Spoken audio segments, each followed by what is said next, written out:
जोहार नमस्कार। अभी हम लोग जमशेदपुर पहुंचे हैं और जमशेदपुर की ये सोनारी एरिया है और बगल में आप देखिएगा, कैमरामैन दिखाइएगा, ये आपका सोनारी एयरपोर्ट है।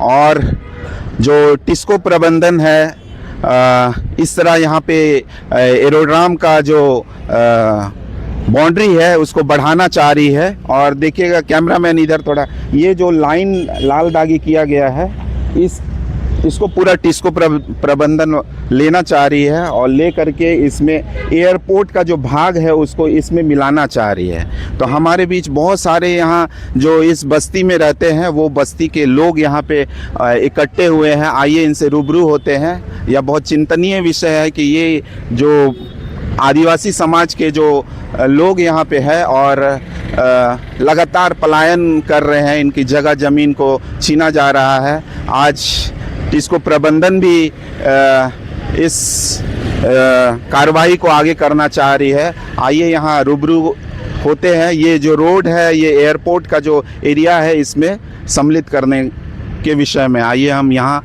कुछ लोगों से मुलाकात करते हैं, बात करते हैं कि विषय वस्तु क्या है। तो हमारे बीच में क्रिश्चियन बस्ती की कुछ महिलाएं आई हुई है और एक कुछ मुद्दा है इनके बीच में। क्यों आए हैं आप थोड़ा सा डिटेल बताइएगा हमारे दर्शकों को। ठीक है, मेरा नाम सुनीला बोदरा है जी। मैं यहाँ सोनारी क्रिश्चियन बस्ती में रहती हूँ।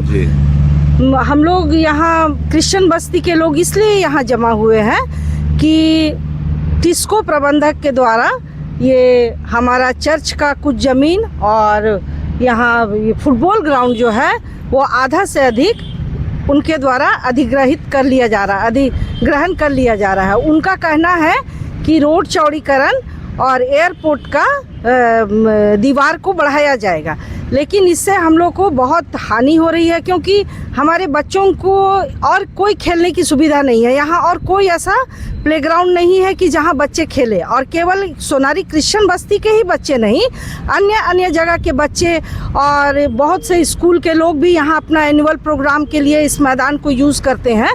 तो इसलिए हम लोग बस्ती वासी लोग यहाँ जमा हुए हैं कि हम लोग मैदान बचाओ और अपना माने अस्तित्व बचाओ अभियान के अंतर्गत यहाँ हम लोग जमा हुए हैं। और हम लोग यही माने टिस्को प्रबंधक से यही हम लोग कहना चाह रहे हैं कि हम लोग इस कार्य के विरोध में हैं। हम लोग नहीं चाहते हैं कि वे बने इस तरह ये ज़मीन को अधिग्रहण करके अपना कार्य करें।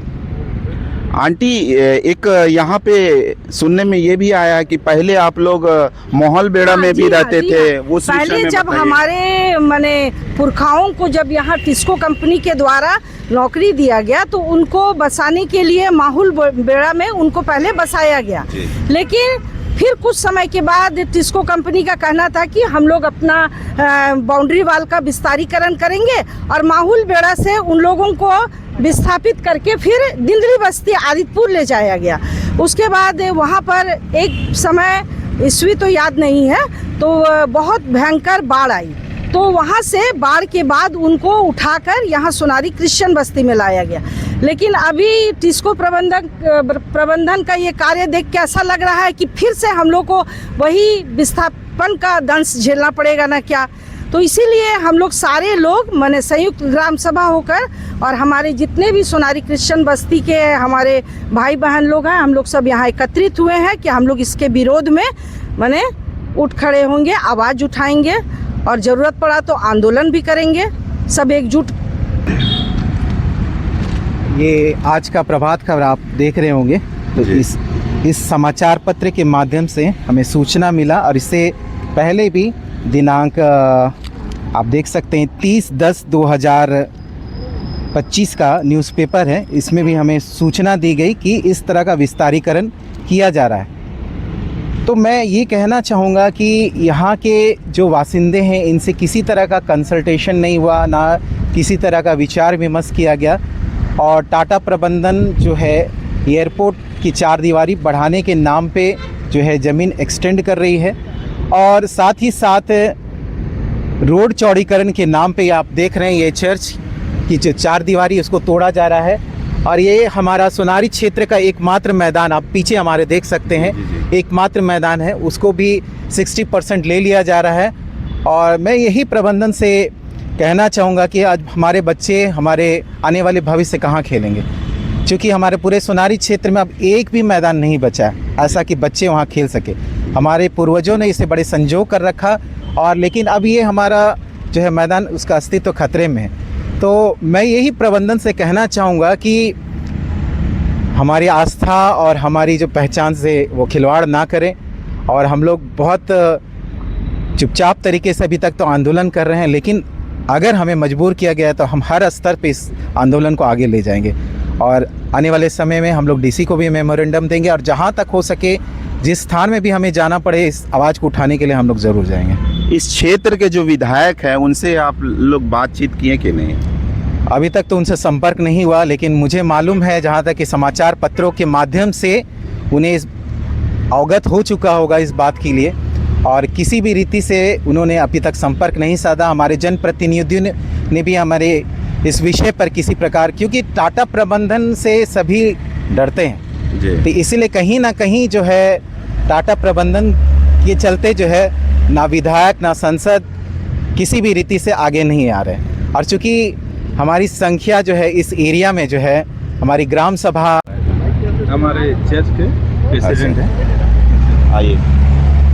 आइए दादा क्या बोलना चाहेंगे, क्या कहना चाहेंगे, बताइए थोड़ा। जो बात अभी आपने सभी से सुना, और मेरा भी इसमें एक ही विचार रखने की बात है कि जिस प्रकार से जो एयरपोर्ट को चौड़ीकरण की बातें सबके नज़र में है, सभी जान रहे हैं, और हम लोग आज इसका खुल के विरोध करने के लिए आए हैं। इसलिए खुल के विरोध करने आ रहे हैं क्योंकि ये जो चर्च दिख रहा है, इस चर्च का जो बाउंड्री वाल है, ये बाउंड्री वाल का भी 40% हम लोग को कवर अप करके पूरे मैदान 60% कवर करते हुए रोड जाने की बात हो रही है। तो हमारा एक ही बात कहना है, चाहे मैनेजमेंट की बात हो या प्रशासन से बात हो, कि किसी के घर को नुकसान पहुंचा के रोड बनाना ये कितना कतिपय होगा ये मैं नहीं जानता, लेकिन इतने अनुरोध हमारा रहेगा कि किसी के धरोहर को बिना नुकसान पहुंचाए अगर कोई ऐसा रास्ता निकल सकता है जिससे कि एक अच्छा रास्ता भी उनके लिए भी रास्ता बन जाए, और हमारा भी ये जो जगह है ये सेफ़ रहे, ताकि हम लोग इसमें जो अपना आस्था के साथ में आते हैं इसमें कोई तरह की ठेस पहुंचाने की बात ना हो। और अगर आगे फ्यूचर में ऐसा हुआ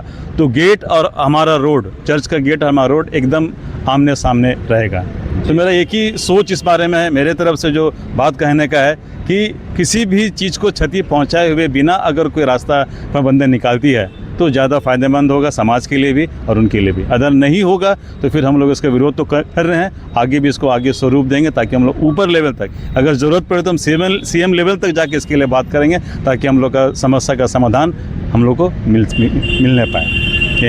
अगला कदम आप लोग क्या उठाना चाह रहे हैं, किनके पास से संपर्क बनाना चाहते हैं ताकि इस तरह का हम लोग का भी पहला स्टेप होगा कि डीसी का से एक मेमोरेंडम देंगे। डीसी से पहले इस मामले में बात करेंगे कि पूरे जिला का अधिकारी को ही मैसेज मिलना चाहिए कि इस तरह का काम, हालांकि हो सकता है उसको पता होगा क्योंकि मैनेजमेंट बिना जानकारी का तो कोई काम नहीं करता है, लेकिन हम लोग एक मेमोरेंडम देंगे कि एक बीच बचाव का रास्ता निकले या कुछ भी एक म्यूचुअल बात हो ताकि एक अच्छा निष्कर्ष निकल सके और उस रास्ते